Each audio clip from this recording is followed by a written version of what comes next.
विषया निवर्तन्ते निराहारस्य देहिना रसवर्जं रसोपयस्य परं दृष्ट्वा निवर्ते निवर्तते। इंद्रियों द्वारा विषयों को न ग्रहण करने वाले पुरुषों के विषय तो निवृत्त हो जाते हैं, क्योंकि वे ग्रहण ही नहीं करते, किंतु उनका राग निवृत्त नहीं होता।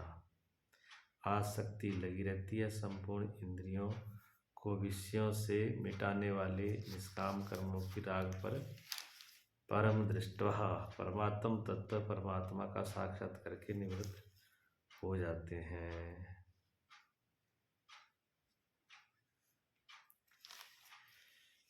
देखिए, इंद्रियों को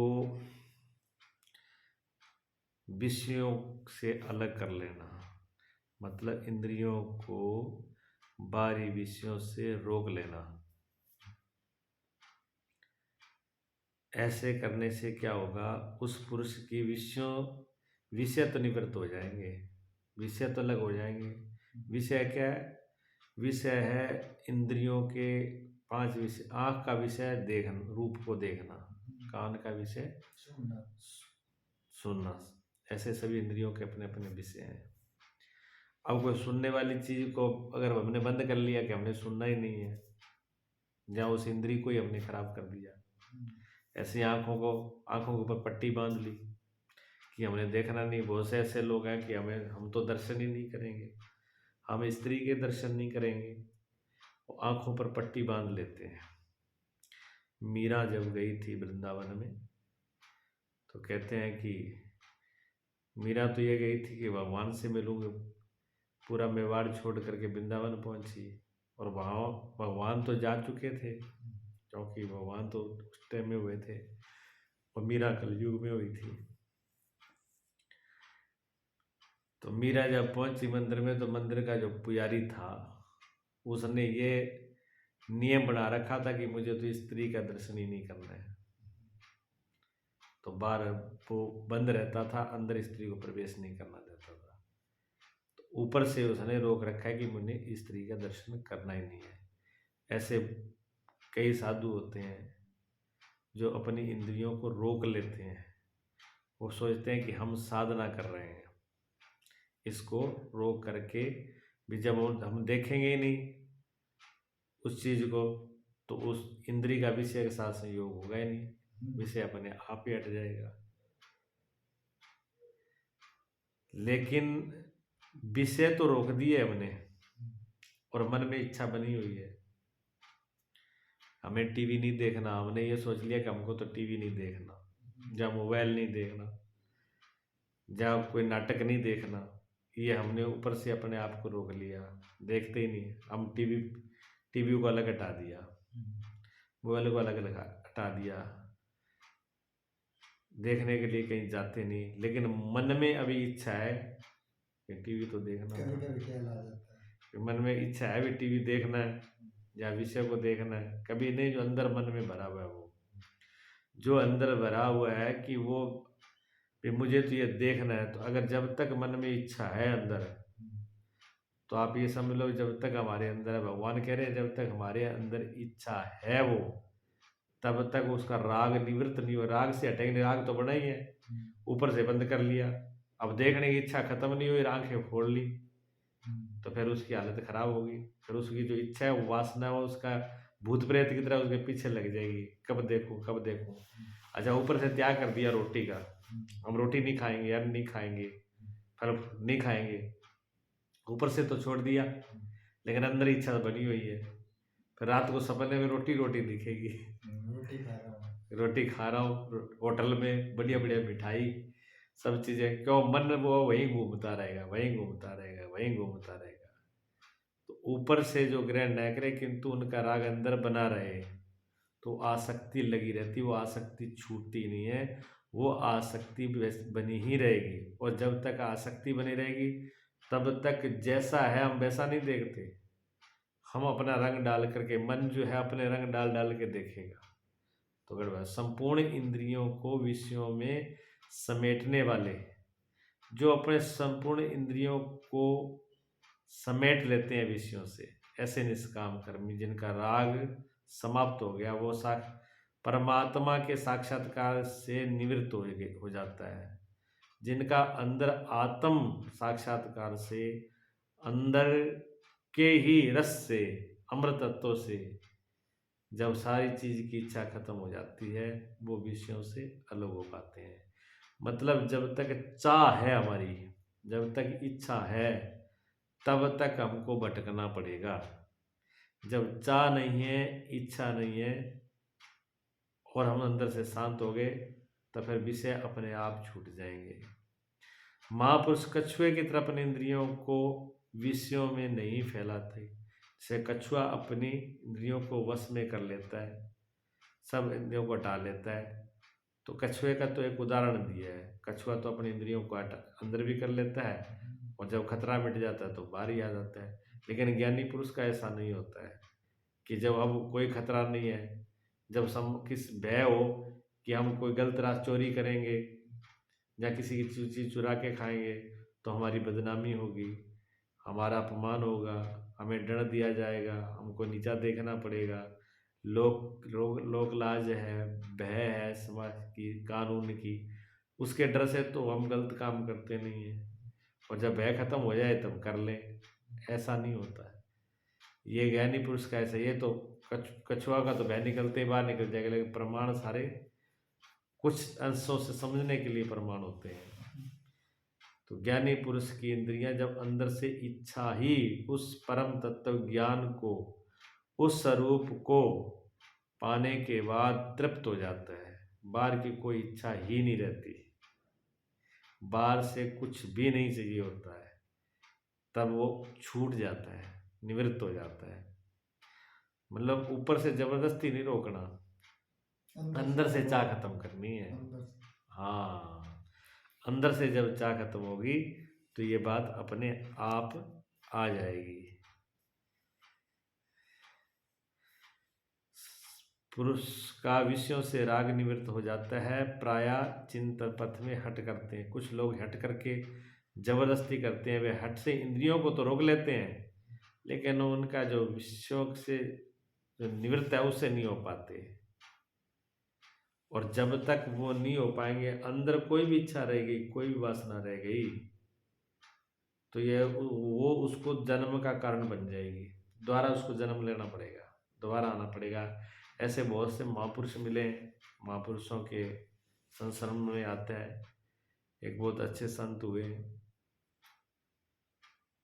अनुसुईया के परमहंस जी, उन्होंने भी अपनी घटना में लिखा है कि जब वो टाइम से साधु होते रहे, उनके जब साधना करे, ध्यान करे, तो ध्यान के अंदर उन्होंने देखा कि वो टाइम से वो साधु होते आए, 2-4 जन्म।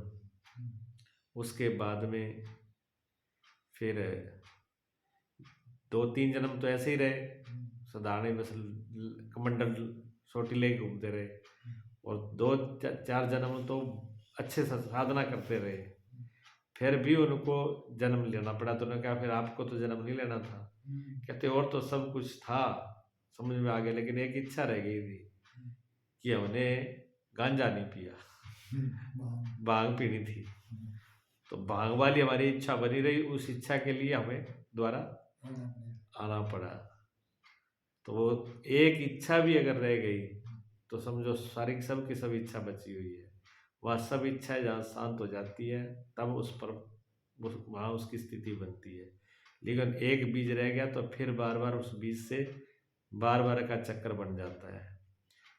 तो जो ज्ञानी पुरुष हैं, समझदार पुरुष हैं, वो ऊपर से नहीं, अंदर से ही उस चीज की चाह को बिल्कुल खत्म कर देते हैं। जब बिल्कुल चाह खत्म हो जाती है तो फिर वो बार बार उनको आना नहीं पड़ता, भुगना नहीं पड़ता। नहीं तो फिर बार बार वो आएंगे, बार बार उसमें चक्कर लगाएंगे। क्योंकि वासना बनी हुई है अगर, तो वासना हमारी जो चीज नहीं है उसमें भी उस चीज का रस पैदा कर देती है। जहां पर हमारा मोह होता है, जहां पर हमारा राग होता है, जहां पर हमारी इच्छा होती है, उसमें हमारा रस बढ़ जाता है। नहीं तो दूसरी जगह पर बस जिससे हमारा कोई मतलब ही नहीं है, वो चीज के पास में आए चाहे जाए कोई फर्क नहीं पड़ता। और जहाँ वासना होती है वहां तो फिर उस पर निगाह जाएगी। कहते हैं कि मजनू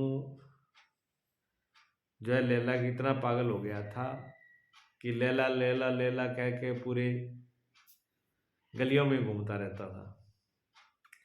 तो एक दिन सम्राट को, राजा को दया आई, उसने कहा ये लैला के नाम ले लेकर ऐसे ही घूमता फिरता रहता है पागलों की तरह, एक लड़की के पीछे ये दीवाना है। ऐसे करो, राज्य में एक से एक बढ़िया लड़की है और ला करके इसको दिखा दो भी, जो तुम्हें पसंद है उससे तुम्हारी शादी कर दे, तो पागल की तरह क्यों घूम रहे हैं। तो राज्य में से 100 लड़कियों को ला करके 100 युवतियों को खड़ा किया गया, सुंदर से सुंदर। मजनू को बुलाया, मजनू का इनमें से तू देख ले कौन सी तुझे पसंद है, उसी से तेरी शादी कर दे, ले ला चिल्लाना छोड़। उसने सब देख करके उसने कहा इसमें मेरी लैला तो नहीं है, मुझे शादी नहीं करना। क्योंकि उसकी जो इच्छा है, जो वासना है, जो उसका मोह है वो लैला से है, इसलिए और किसी भी स्त्री पर उसका मन नहीं है। और वो मोह कब तक है? मोह राग की एक निशानी है। प्रेम अलग चीज होता है, प्रेम तो आजाद होता है, खुलता है, लेकिन मोह राग जहाँ हो जाता है वो जब तक न मिले तब तक तो मोह राग उसमें बहुत आसक्त रहता है। और जब वो मिल जाए, वो तो उसको लैला मिली नहीं है, मजनू को लैला मिल गई होती तो वो भी शायद उससे उब जाता।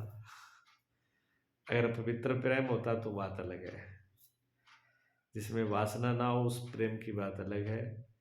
और जहाँ पर वासना होती है कि इस चीज़ को हम पालें, फिर उसके पीछे हम दीवाने हो जाते हैं, दीवाने हो जाते हैं, और वो चीज़ ना मिले तो और ज़्यादा उसके पीछे पागल हो जाते हैं। और वही चीज़ जब हमारे पास में हो फिर छुट्टी, फिर उसमें कोई इच्छा नहीं रहती, कोई आकर्षण नहीं रहता। इसी प्रकार दुनिया की कोई चीज़ हो, खाने पीने की भोग वस्तु चीज़ हो, वो ना मिले तब तो होता है पता नहीं कैसी होगी, मिली नहीं, जिंदगी में खाएंगे रात दिन उसका चिंतन करते हैं, जब मिल जाती है फिर वो उसमें कोई रस नहीं रहता। रस तभी तक रहता है जब तक हम उसको देख नहीं लेते। और जितना लगाव होता जाएगा, जितनी इच्छा होती जाएगी, उतनी हमारी आंखों पर वासना भारी हो जाएगी, उतनी ही चीजें प्रीत कर लगती जाएगी। ये सारी अंदर की इच्छा पर करती है। इंद्रियां तो ऐसी माध्यम है, परमात्मा की देन है। जो हमारी बारीक ये इंद्रियां हैं, आंख नाक कान, जो भी ये बारीक होल का, ये तो परमात्मा की एक ऐसी देन है, ये प्रकृति की देन है। किसको? ये हमारी सबको प्रकृति को अनुभव करा दे, ज्ञान करने के लिए।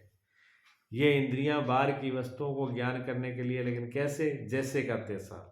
अगर हमारी इच्छा नहीं है, हमारी वासना नहीं है, तो आंख देखेगी, लेकिन जैसी चीज है वैसी देखेगी। अगर हमारी इच्छा वासना उससे मिलेगी तो जैसी है वैसी नहीं दिखेगी। जैसे एक फूल है, फूल को हमने देखा, लेकिन हम अपनी वासना को, अपनी इच्छा को बीच में नहीं मिलाए कि अच्छा है फूल तो फूल है, सुंदर है जैसा। अब हमने उसके अंदर अपनी इच्छा मिला दी, ये सुंदर है, करूप है, सुगंध आ रही है, नहीं आ रही है, कैसी है। हमको सुगंध अगर पसंद है तो हम कहेंगे क्या बात है, कितनी बढ़िया सुगंध आ रही है। हमको और ज़्यादा अच्छा लगेगा। अगर हमें पसंद ही नहीं है तो हम कहेंगे क्या है इसमें सुगंध, सुगंध क्या होती है। और जे सुगंध, बहुत लोगों को एलर्जी होती है, परेशानी होती है, सुगंध से भी दिक्कत होती है, तो वो तो कहेंगे हटाओ इसको, इससे तो ये मेरे को ज़्यादा परेशानी हो रही है, तो वो उसके लिए दुखदाई बन जाएगी।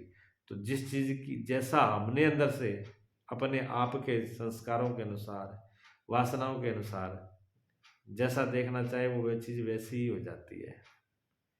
अगर हमारे अंदर ये चीज़ ना हो तो कोई उसका सवाल ही नहीं है। जब हम वासना से देखते हैं तो वैसे ही उसमें अलग अलग दिखता है। अगर वासना ना हो तो इंद्रियों का कोई दोष नहीं है, इंद्रियां निर्दोष हो तो जैसी परमात्मा ने ये प्रकृति बनाई है वो प्रकृति हमको वैसी ही दिखेगी, उसमें कोई दोष नहीं आएगा।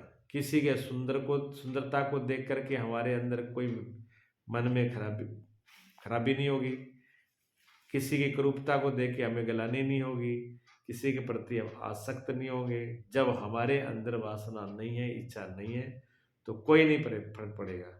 भागवत जी में कथा आती है ना कि सुखदेव जी स्नान, माँ देवियाँ स्नान कर रही थी गोपियाँ, और सुखदेव जी वहां से निकले, तो सुखदेव जी निकले ना, तो गोपियों को शर्म लगी भी यहाँ से ये जा रहे हैं तो हम कपड़े बदल लें, ना सुखदेव जी को।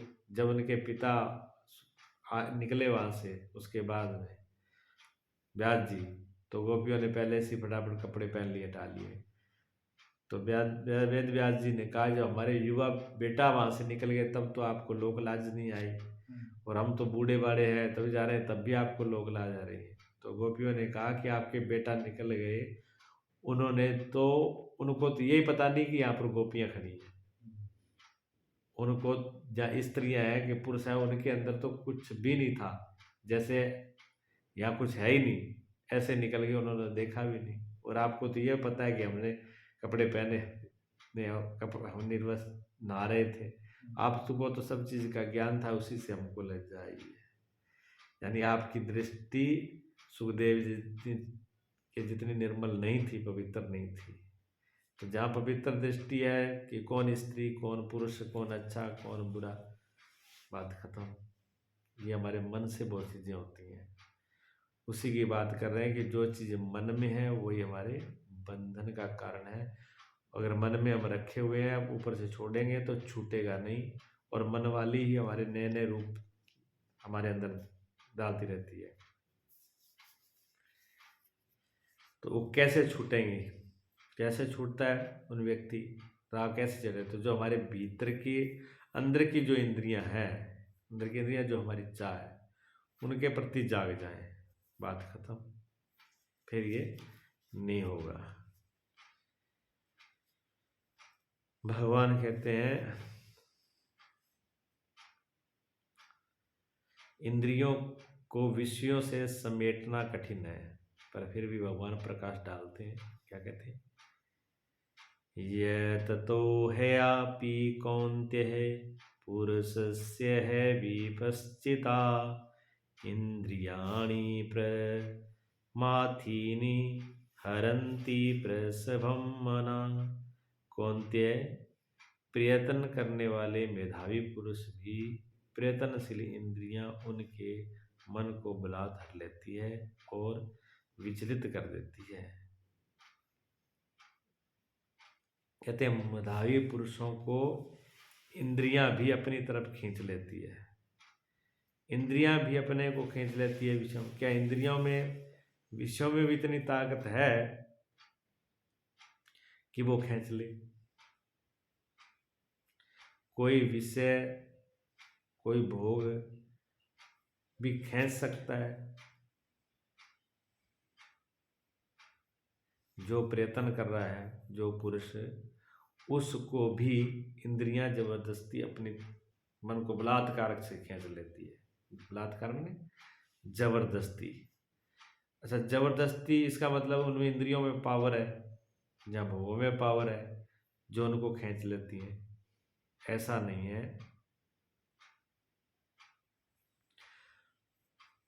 अगर उनमें पावर होती तो फिर तो छूटने का कोई उपाय ही नहीं था।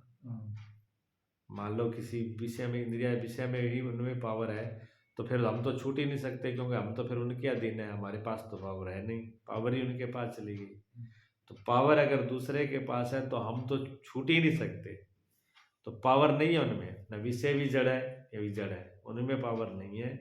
लेकिन पावर उनमें कैसे बन जाती है? पावर बनने के कारण भी हम ही हैं, खुद ही हैं हम। कैसे खुद है? कि हमारे जो आदत बन गई हमें, हमारी इंद्रियों को हमारे बार बार वही कर्म, पता नहीं कितने जन्म जन्मांतरों से हम इंद्रियों के पीछे, हमारी इंद्रियां जो भोगों में रही है, इंद्रियां संसार में रही हैं, इंद्रियां माया में रही है जन्म जन्मांतर से, तो वो इंद्रियों को आदत बनी हुई है, वो आदत उसको बार बार लेके जाती है वहीं। आपने पशुओं को देखा, एक पशु को जिस खेत में लेके जाते हो और जिस खूंटे के पास बांधते हो, वो उसको छोड़ दो तब वो अगर बाहर जाएगा तो वहीं जाएगा उसी खेत में, और आएगा तो उसी जगह पर खड़ा होगा जहाँ वो बंधता है, उसको भी आदत बन जाती है, वो उसी जगह पे जाती है। एक कुत्ता जहाँ बैठने लगता है वो उसी जगह पर जाके बैठता है। ऐसे आदमी को आदत बन गई भोजन पाने के बाद में बीड़ी पीना है, सिगरेट पीना है, या तंबाकू खाना है। जैसे ही उसने भोजन पाया, पाते सबसे पहले उसको क्या लगेगा, बीड़ी पी ले और खा ले, उसकी निगाह वहीं जाएगी, वो क्या, वो आदत बन गई। और आदत ऐसे बनती बनती बनती बनती आदमी को नशे की आदत बन जाती है, फिर वो नशा छूटता नहीं है, नशा पकड़ लेता है। लेकिन पहले नशे को पकड़ते हैं हम, पहले तो हम नशे को पकड़ते हैं ना, पहले नशे को हम पकड़ते हैं। जब शुरू में आदमी अब तम्बाकू को खा के देखे, तम्बाकू मीठा तो होता नहीं, कड़वा ही होता है, तम्बाकू कड़वा होता है, मीठा नहीं होता, और गर्म भी होता है। चक्कर आने लगे, पट्टियाँ लगे, जीभ में चलाने लगे। शुरू में जब ले तो बड़ा दिक्कत होती है, उससे तम्बाकू से भी दिक्कत होती है। और जब आदत पड़ जाए तो फिर देखो उसी में रस, उसी में मिठास, उस कड़वे में भी रस और मिठास आता है। ऐसी बहुत सी चीज़ें हैं जो शुरू में इंद्रियों को भी फिट नहीं बैठती, लेकिन वो आदत के बस। मिर्च कड़वी होती है, जो मिर्च खाते हैं, बहुत से लोग मिर्च खाते हैं, तो उनको फिर मिर्च में ही टेस्ट आने लगता है। फिर मिर्च नहीं दो तो वो कहते हो कुछ नहीं डाला इसमें, सब्जी में कुछ है ही नहीं, उनको मिर्च से ही टेस्ट आता है। और जो मिर्च नहीं खाते उनके लिए वो तो खा ही नहीं पाएंगे, उसको तो जहर लगेगा। ऐसे हमारी बड़ी आदतें, एक नहीं है, अनेक आदतें हमने डाल ली। वो आदतें फिर धीरे धीरे हमारे संस्कार, इसी का नाम संस्कार है, वो संस्कार बन जाते हैं। वो संस्कार फिर उधर ही खींचते हैं। तो हमारे पास सारे जितने भी संस्कार हैं वो माया के हैं, विषय भोगों को है। पशु योनि में भी भोग भोगते हैं, खाना पीना भोग होना पशुओं में भी है। कोई आदमी में कहे कि आदमी तो टीवी को देख के बिगड़ गया, आदमी पेपर देख करके बिगड़ गया, आदमी नए नए प्रचारों को देख के बिगड़ गया, तो पशुओं में भी ऐसी प्रवृत्तियां होती हैं। वो कहाँ से आई, वो संस्कारों से आई। संस्कार जो जन्म जन्मांतर के संस्कार चलते हैं वो खींचते हैं। अब हमने निर्णय तो लिया कि हम बुरा नहीं करेंगे। कोई मान लो कोई आदमी 50 साल तक बीड़ी पीता रहा, सिगरेट पीता रहा, नशा करता रहा, किसी प्रकार का, फिर उसके बाद में उसने एक दिन निर्णय लिया कि बहुत बुरा है, अब इसको हम नहीं पिएंगे, आज अब के बाद हाथ लगाएंगे नहीं। वो मान तो लेगा थोड़ी देर के बाद में फिर करते करते करते जैसे ही वो टाइम आएगा फिर वो वहीं पहुंच जाएगा। कई बार तो इतना सोच लेते हैं कि अब इसको हम हाथ लगाए नहीं, मन में सोचते भी जाएंगे कि हम इधर इस तरफ कदम भी नहीं रखेंगे, और सोचते सोचते भी आप वही काम कर लेता है। क्यों, उसके अंदर संस्कार पक चुके हैं। संस्कार तो 50 सालों के पके हुए हैं, और उसको मिटाना वो चाह रहा है 1 मिनट में, 1 सेकंड में। 1 सेकंड में नहीं मिटेंगे वो, 1 सेकंड नहीं। उसके लिए भी जरूरत है, किसकी जरूरत है, अकेले की जरूरत है। फिर वो उसमें इतना दम नहीं है कि वो उनको अपने अपने अहम से, अपने अहंकार से, अपनी इच्छा से खत्म कर दे। नहीं, क्यों, वो करेगा तो अपना अहम, अपनी ताकत लगाएगी, अपनी ताकत अपने अहम में फेल हो जाएगा वो, क्योंकि उसके संस्कार इतने हैं। तब दूसरा का सहारा, मतलब फिर उसका जो समर्पण, आगे श्लोक, आगे भगवान बताएंगे कैसे छूटता है वो। कोई तो भगवान कहते हैं विचलित कर देती हैं, फिर क्या, तानि सर्वाणि संयम्य है युक्त आसीत मत्परा वसे ही यस्येन्द्रियाणि तस्य प्रज्ञा प्रतिष्ठिता। उन संपूर्ण इंद्रियों को संयत करके योग से युक्त और समर्पण के साथ मेरे आश्रित हो। भगवान क्या कह रहे हैं? सीधा नहीं छूटने वाला, और ये हकीकत बात है।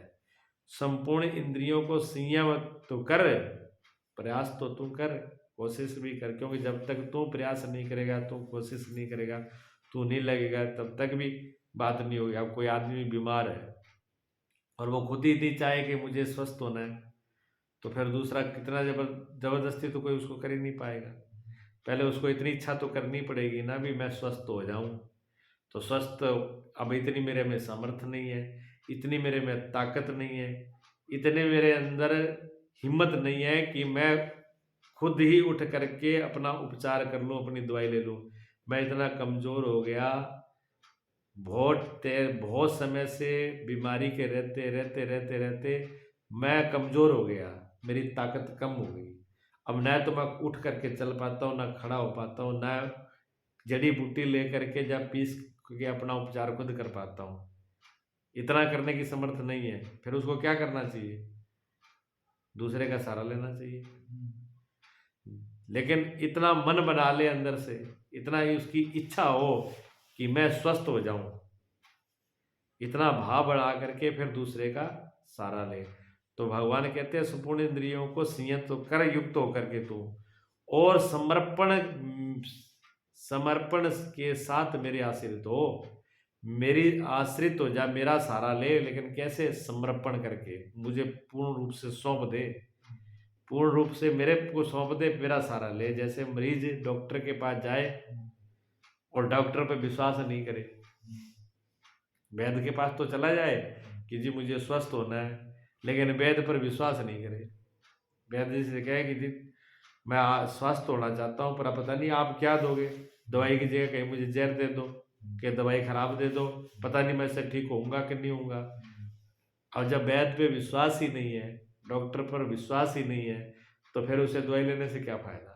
फिर कोई फायदा नहीं है, क्योंकि वो उसने पहले ही मन में बना लिया कि पता नहीं कैसे देगा, क्या करेगा, इससे मुझे फायदा मिलेगा कि नहीं मिलेगा, क्या होने वाला है। अगर उसके अंदर ये शंका बनी रही तो वो उपचार फिर पूर्ण रूप से विश्वास नहीं है। और समर्पण का मतलब है कि जैसा उन्होंने बोला वैसा ही करे और निश्चित हो जाए, कोई अंदर चिंता ना रखे, भय नहीं रखे, घबराहट नहीं रखे, और जैसा जैसा बताएं वैसा वैसा वो करें। अगर सदगुरु के प्रति, भगवान के प्रति हमारा समर्पण नहीं है, तो हम कहें कि हम स्वस्थ हो जाएं, हम ठीक हो जाएं, हम वासनाओं से, इच्छाओं से छूट जाएं, हमारी इंद्रियां स्वच्छ हो जाए, तो फिर नहीं हो पाएगी, हमारे बस में नहीं हो पाएंगे। विषयों से, भोगों से हम छूट नहीं पाएंगे, अपनी ताकत हमारी काम नहीं करेगी, क्योंकि हम जन्म जन्मांतरों के संस्कार से हार चुके हैं। बहुत संकल्प करते हैं कि हम अब और कोई ऐसे रास्ते पर नहीं जाएंगे, आज से हम क्रोध नहीं करेंगे, आज से बुराई नहीं करेंगे, आज से बस एक भजन ध्यान में रहेंगे। लेकिन नहीं रह पाते, ना भजन ध्यान में रह पाते, ना क्रोध को छोड़ पाते, ना वासना को छोड़ पाते, ना भोगों को छोड़ पाते, लौट फिर करके वहीं आ जाते हैं। तो हमारे संस्कार मजबूत हो चुके हैं। भगवान कहते हैं ठीक है, आप सिर्फ अंदर से इस बात का निश्चय कर लो और मेरे आश्रित हो जाओ, मेरे पे भरोसा करो। लेकिन समर्पण के साथ है। समर्पण के साथ का मतलब कि अब फिर जो भगवान कहें वही होना है, जो सदगुरु कहें वही होना है। मरीज जब पहुंच जाए वैद्य जी के पास, तो वैद्य जी ने कहा कि अब ठंडा नहीं खाना तो नहीं खाना,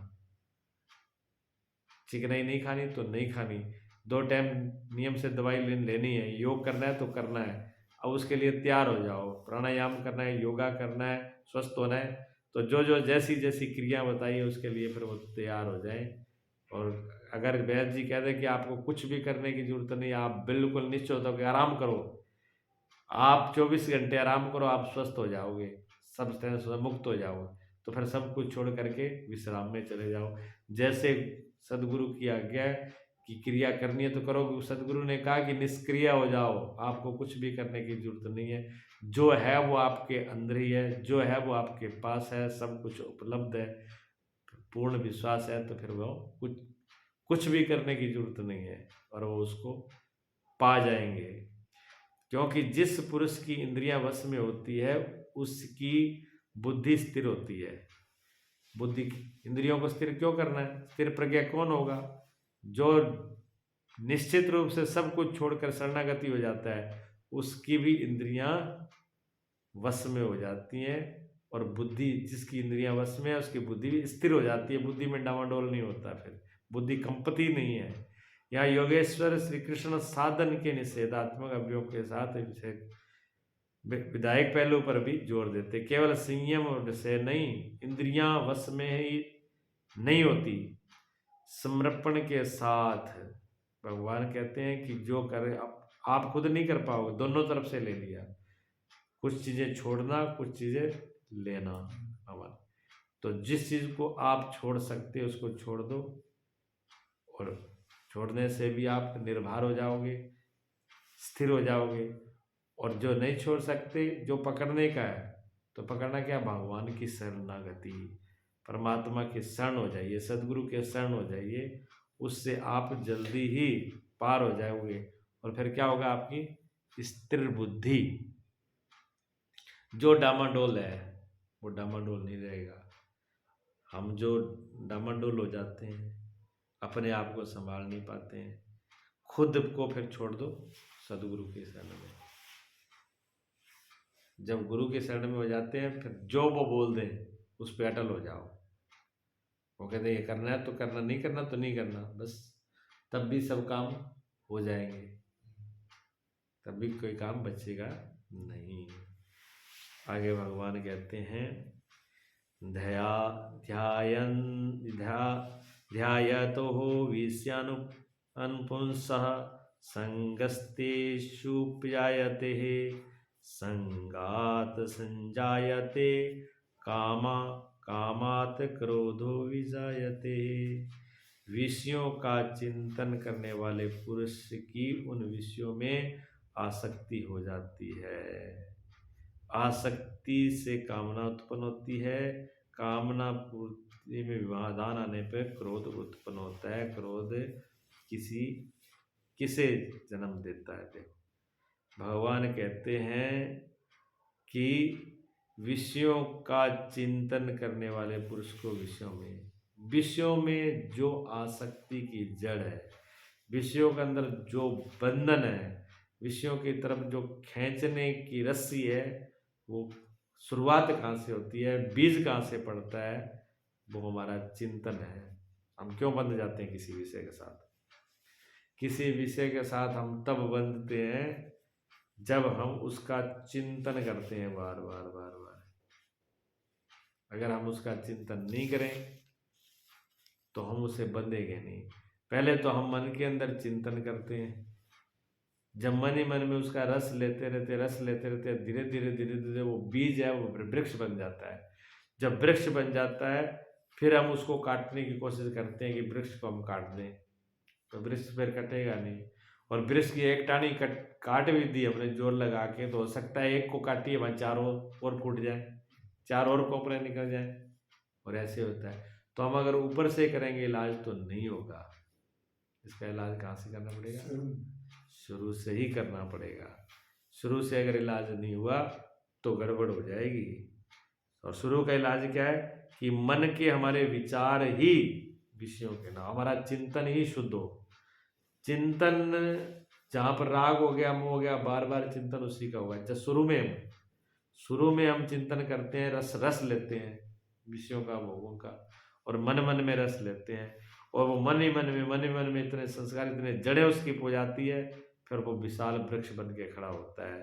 विषयों का चिंतन कर ले, उसकी विषयों में आसक्ति हो जाती है, आसक्त हो जाएगा। जिसका बार बार चिंतन करोगे, बार बार जिसका सोचोगे, उसके साथ में लगाव राग हो जाएगा, चिपक जाएंगे चुंबक की तरह, आसक्ति हो जाएगी, वहां से छूटेगा नहीं। और फिर वो दिखेगा, दूसरा कुछ दिखेगा भी नहीं, क्योंकि अंदर चिंतन वो किया है। और फिर उसको खत्म हम ऊपर से करना चाहते हैं, जड़ नीचे से है। पेड़ को खत्म करना हो तो पेड़ की जड़ काट दो, पूरे मूल से खत्म हो जाएगा। ऊपर से कटाई करेंगे तो वो खत्म होने वाला नहीं है, बार बार उठता ही रहेगा। आसक्ति से वासना उत्पन्न होती है, फिर वासना आ जाती है। पहले तो चिंतन होगा, चिंतन करते करते फिर उसमें से एक शाखा निकलेगी, एक शाखा निकलेगी। कौन शाखा निकलेगी? आसक्ति। विषयों में आसक्ति होगी। फिर आसक्ति जब दृढ़ हो जाएगी तो फिर उसमें से एक मजबूत चीज और क्या है? कामना उत्पन्न होगी। आसक्ति हो गया, अब लगाव हो गया। पहले तो हमने किसी के बारे में सोचा, बार बार बार बार मन में उसको याद किया, याद करने के बाद फिर उससे हमारा लगाव हो गया। लगाव होने के बाद फिर हमारी कामना उत्पन्न होगी, हम इससे कुछ अपना स्वार्थ सिद्ध करें, उससे किसी व्यक्ति से, वस्तु से, वस्तु है तो उसको हमें काम में ले लें, व्यक्ति है तो सोचते हैं कि अब हमारी ये कामना हो गई कि ये तो हमारा अपना हो गया, अब इससे हम कुछ ना कुछ काम ले, अपना स्वार्थ सिद्ध कर लें। काम में कारण तो वो कामना उत्पन्न हो जाती है। कामना पूर्ति में व्यवधान से क्रोध उत्पन्न होता है। क्रोध सीधा ही नहीं आता, क्रोध सबसे बाद कब आता है? जब कामना, पहले तो उसमें चिंतन करेगा, आसक्ति करी, राग किया, राग से फिर कामना होगी, कामना होगी कि इससे मेरा काम सिद्ध होना चाहिए। अब उसने कहा जी हम तो आपका ये काम नहीं करेंगे, नहीं करेंगे तो फिर आएगा गुस्सा। कोई भी काम होगा, कामना, इच्छा, वासना जिसकी भी होती है, जब जब कामना की पूर्ति नहीं होती तब तक फिर आदमी को गुस्सा आता है, चिढ़ाती है। तो और हम क्या करते हैं? हम गुस्से को मिटाना चाहते हैं।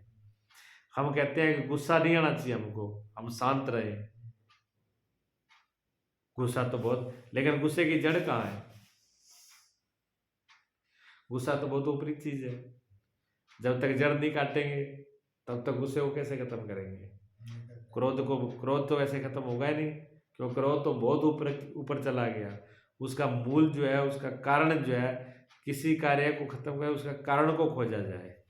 मान लो कोई व्यक्ति बीमार है तो डॉक्टर पहले ये पूछता है कि जी इसकी बीमारी का कारण क्या है, कौन सी बीमारी है और बीमारी हुई क्यों है, किस कारण से हुई है। जो डॉक्टर इस बात को जान जाएगा वो सही से इलाज करेगा। जिस डॉक्टर के दिमाग में बीमारी नहीं आई, बीमारी क्या है इसको, अरे बीमारी किन कारणों से हुई है, वो इलाज नहीं कर पाएगा, क्योंकि उसको पता ही नहीं है, इलाज करेगा किसको। तो डॉक्टर सबसे पहले जांच करते हैं। जब भी डॉक्टर के पास जाओ तो डॉक्टर कहेंगे पहले इनका टेस्ट करो, जांच करो, इनका यूरिन टेस्ट करो, ब्लड टेस्ट करो, MI कराओ, एक्सरा कराओ, ये करो वो करो। तो दुनिया भर के तो चक्कर टेस्टों में कटाते हैं। क्यों कटाते हैं? उसका कारण सिर्फ इतना ही होता है कि पहले वो जानना चाह रहे हैं भी आप में दिक्कत क्या है, कमी क्या है, किस चीज की वजह से आप अस्वस्थ हो, किस चीज की कमी से आपके शरीर में ये प्रॉब्लम है। वो पहले इस चीज को जानना चाहते हैं। जब ये बात समझ में आ गई कि आपको प्रॉब्लम कहाँ पर है, तब फिर उसी चीज को भी दवाई देना, उसी चीज को काटेंगे। तो हम क्रोध से छूटना चाहते हैं, वासना छूटना है, लेकिन हमारी जड़ें कहाँ हैं? चिंतन हम विषयों को कर रहे हैं। जहाँ तो बीज को ही उखाड़ के फेंक दें हम, तो बीज को तो ना उखाड़ते नहीं, बीज को तो संभाल लेते हैं, फिर ऊपर से काटते हैं उन चीजों को। तो पहले हम इस बात को समझ लें कि हमारा जो कारण है क्रोध का, उसके पीछे हमारी वासना है, हमारी इच्छा है, हमारी चाह है। हमारी इच्छा, हमारी वासना खत्म हो जाए, वो ऐसे खत्म नहीं है। हमारी इच्छा, हमारी वासना किस पे खड़ी है? हमारी आसक्ति पर, हमारे राग और मोह पर खड़ी है। और उसके पीछे क्या है? हमारा खुद का ही चिंतन, उसके पीछे हमारा खुद का चिंतन है। भगवान देव एक एक पॉइंट से बात करते हैं, एक एक पॉइंट को लेकर के चलते हैं कि कैसे कैसे, कहाँ से बीमारियां खड़ी होती है, उस बीमारी से कैसे कैसे बीमारियां आगे चलती है। तो इन बीमारी को, अगर इस बीमारी को जड़ से खत्म करना है तो फिर चिंतन किसका होना चाहिए? चिंतन पहले तो चिंतन सत्य का हो, परमात्मा का हो। सत्य जानना जरूरी। हाँ, सत्य और परमात्मा, ईश्वर का चिंतन शुरू हो जाए, अच्छाई का चिंतन शुरू है। जब उनका चिंतन शुरू हुआ, जिस हम जाना है, फिर चिंतन उधर करते करते वो चिंतन भी नहीं रहेगा। अचिंतन, निश्चल, निश्चित हो जाए, शांत हो जाए, जहाँ ना शुभ चिंतन, ऐसा चिंतन ही जहाँ पर विलीन हो गया, कोई चिंतन नहीं है, ना चिंतन न चिंता, सब विदा हो जाती है। तब समाधान, उसका नाम समाधि है। ना चिंता रहे, ना चिंतन रहे, बिल्कुल शांत अवस्था आ जाए तो समाधि, और समाधि में सब समाधान है। रास्ता वहाँ बताएंगे। और ये तो शुरुआत है, आगे भगवान बताएंगे इससे आगे आगे कहाँ तक बीमारी पहुँचती है, कहाँ से बीमारी शुरू हुई है और ये बीमारी कहाँ तक जाएगी, ये भी भगवान बताएंगे। वो आगे फिर करेंगे। ठीक है।